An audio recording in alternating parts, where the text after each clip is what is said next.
Good afternoon, YouTube. Baubles on a lot here with a malt liquor video at what's coming close to being shadow sundown for me as the trees get in the way. South Dundee Heights, Dundee Pale Ale. 6.3% alcohol. 1.8 standard drinks per bottle. It's beer o'clock. I've just been taking the chainsaw for a walk, pulling 5.5 horsepower backwards through dry wattle trees.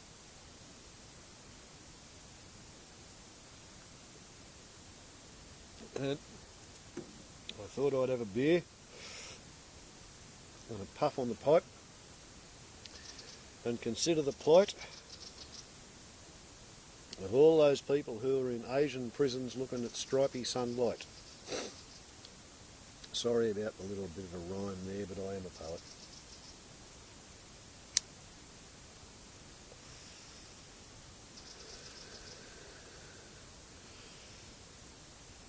I particularly want to direct your attention to the plight of Westerners in Asian prisons for drug-related activities.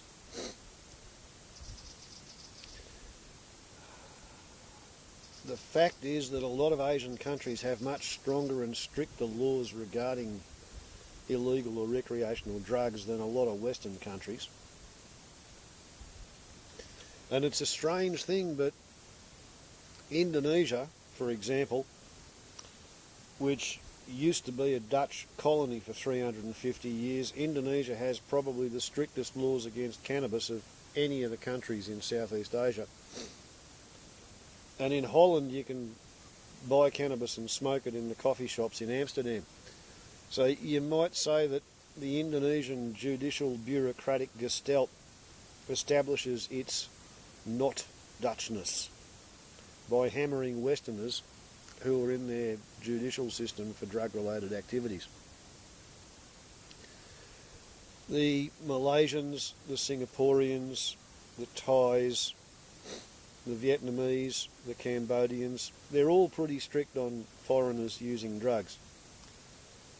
And they get pretty peeved at the idea of foreigners who move to their country so that they can indulge themselves in what are seen as low-cost drugs. I mean, you can buy a pound of cannabis in Bali for about $500, whereas the same pound in Australia at the farmer's gate would be $2,500, 5 times the price. So, the drug laws are strictly enforced in most Asian countries, and they have a much more lenient view of addicts than they do of recreational users. Somebody who says to them, "Oh, I've never ever used it before and here I am in your country, I just thought I'd try it." They're going to get hammered pretty hard. Somebody who was trafficking, like the Bali Nine, they get hammered pretty hard. Even somebody who's fairly obviously innocent and who's been framed by some kind of a situation normal all fouled up, like Chappelle Corby, she got hit pretty hard with a 25-year sentence. Not because it made any sense that she was taking 10 pounds of cannabis to Bali to sell to pay for the holiday, because what I just said about the price of pot in Bali. But she got hammered pretty hard because her fan club and support group all over Australia jumped up and down and said all kinds of heated things in excited tones of voices about what they thought of the Indonesian justice system, what they thought of the Indonesian drug laws, and all it did was back the Indonesians into an entrenched position of demonstrating their right to enforce their drug laws however they saw fit.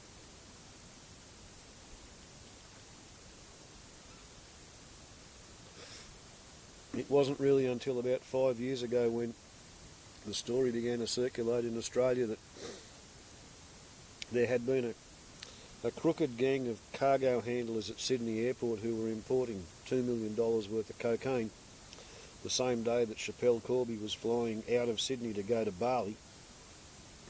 And the cargo handlers apparently hit on the idea of adding £10 of cannabis bought in Australia into somebody's luggage at an airport on an inland feeder run from a regional airport in Queensland down to Sydney, so that just as they were bringing their precious cargo of cocaine through the international terminal, the sniffing dogs would have £10 of pot badly concealed in somebody's boogie board bag on the way to Bali.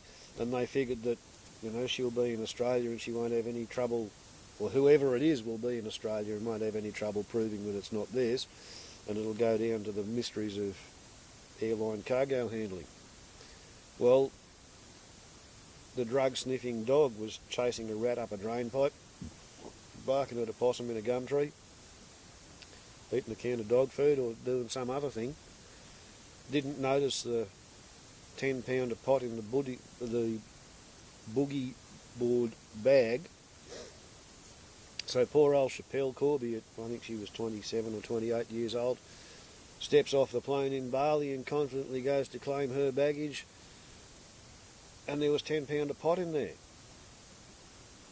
So since that story as to why the pot was there became more or less public domain, the Indonesians have been giving her remissions on her sentence. I think the 25-year sentence is now down to about 17 years, and she served about 12. So there are other people who managed to get out of jail in Indonesia in a fairly short amount of time.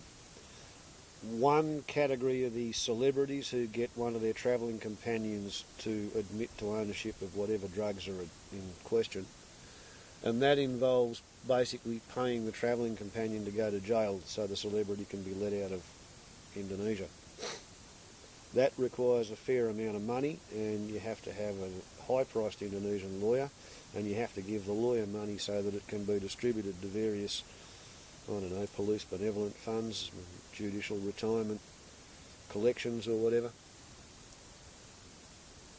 Another way of getting out of an Indonesian jail in a relatively short period of time is people who wake up to the idea that Indonesian justice system looks much more favourably on addicts than it does on recreational users. So instead of going in there and saying, oh, I'd never tried it before, the people go in there and they admit to being addicted to whatever drug they're found to have. And if they admit that they are addicted to the drug, and if they agree to undergo rehabilitation, that often gives them a much lower head sentence and a much better parole prospects. Now we come to one of the things that will horrify some of the friends and supporters of some of the Westerners who are at this moment imprisoned in Asian countries like Indonesia, and that is that Westerners who go to jail in Asian countries, Indonesia in particular, and have a religious conversion and decide that they would like to convert to become Islamic. If they convince the guards of their devoutness by studying the Quran all day and praying 5 times a day, and if they're really humble and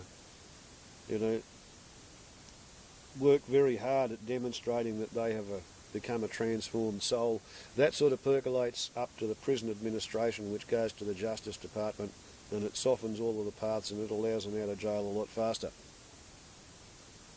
The ones who maintain their staunch Christianity, they tend to get,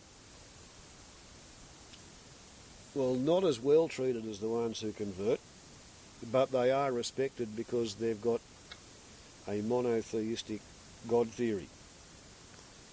As far as I'm aware, there's an Indonesian at the moment just got recently given a 5-year sentence of hard labour for stating on his Facebook page that he did not think that Allah existed because it's against the law to proselytise atheism in Indonesia.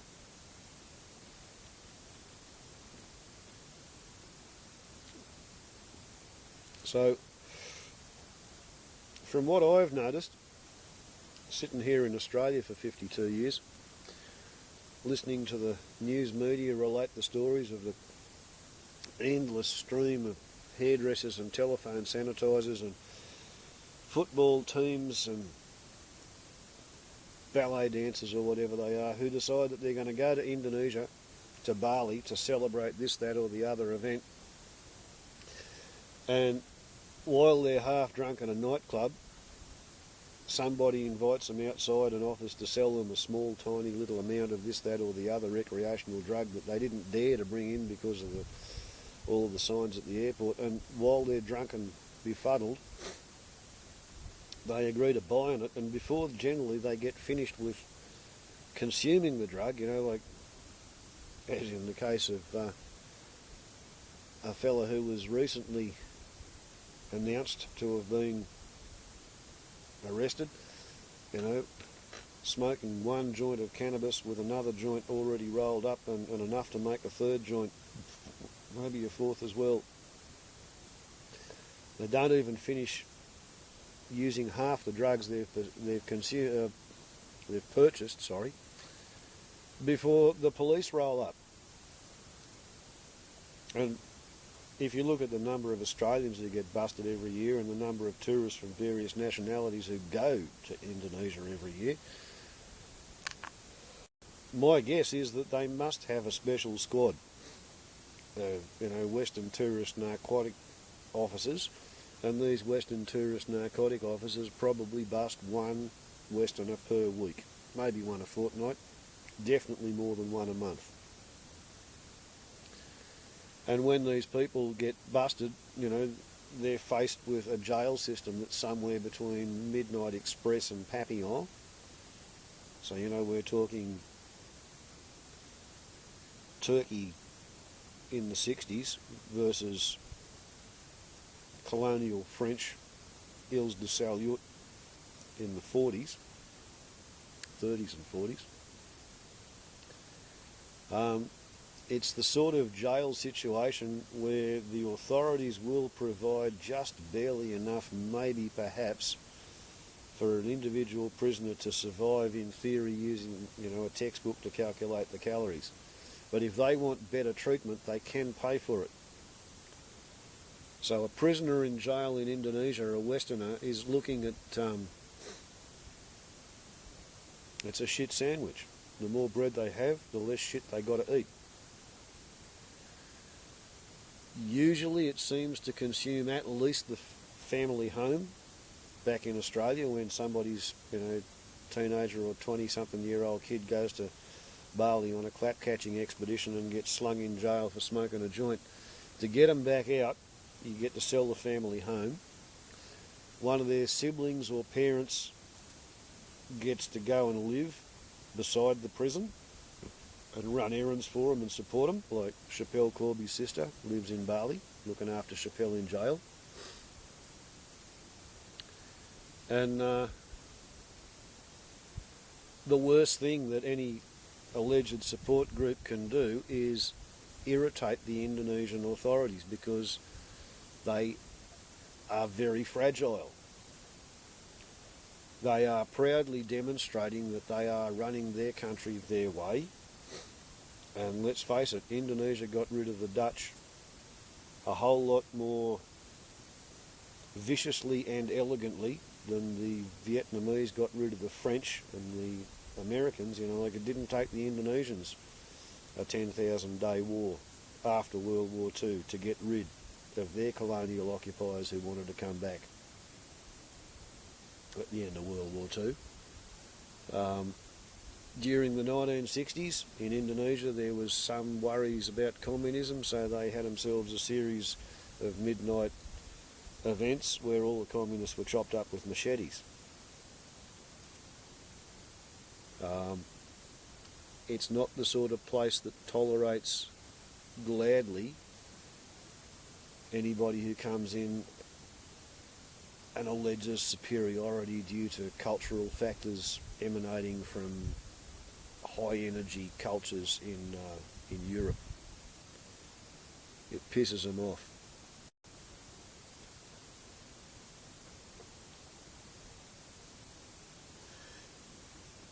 You may even find that the Bahasa Indonesian speaking Muslims in Jakarta would be affronted at the idea that an English man would want to go to Indonesia to teach the Indonesians how to speak English. They may find that culturally threatening. People who are in the grip of an overcompensated inferiority complex, and they're sort of acting out their claim to equality through superiority. They're essentially looking for things to worry about. And, here I sit, the fool on the hill, who says I'm paranoid, and why do they want to know? But if I was in prison in Asia, in Indonesia say, and I'd been there for a couple of months awaiting trial, then the last thing I would want any of my friends to be doing would be to goad or taunt or insult or otherwise irritate the authorities of the judicial system that I was going to be examined by and sentenced by. So, for whatever it's worth, refried bean dip, Vildar Silverfist, Richard Mann, old mate, and Forever Wolf Films and Piro 314. Yeah, you got a good grip on it, Piro. And all the other people who are working at the idea of doing things to help somebody that is incarcerated. Keep it respectful, keep it polite, and being obsequious works in Indonesia. Being Islamic works in Indonesia. Being aggressive and in your face, and being in favour of atheism doesn't work well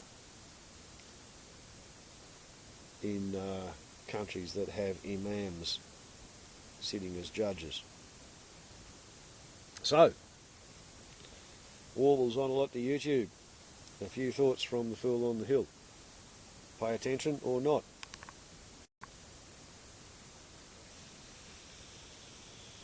What would I know? I've never been to Indonesia.